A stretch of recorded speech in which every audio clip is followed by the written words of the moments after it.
prosperou e na sua casa prosperamente efetuou. E o Senhor apareceu de noite a Salomão e disse-lhe: ouvi a tua oração, e escolhi para mim esta casa, este lugar, para a casa de sacrifício. Se eu fechar os céus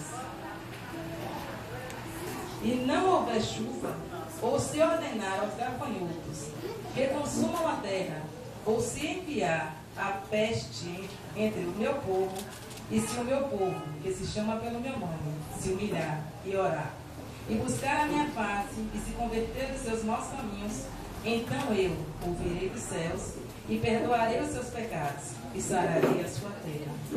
Amém? Amém. O Senhor Jesus escolheu este lugar como casa de oração. Amém. Escolheu cada vida aqui presente como casa de oração. Porque já diz a palavra do Senhor que Ele não habita em casas feitas por mãos de homens, mas Ele habita em casas feitas pelas suas próprias mãos. E somos nós, temos a essência de Deus, porque a palavra do Senhor diz que Ele formou o homem da pó da terra e Ele se inclinou para quê? Para soprar o fôlego de vida em nós. Ali Ele fez Adão, Ele não fez somente Adão. Todo homem foi feito naquele momento. Imagem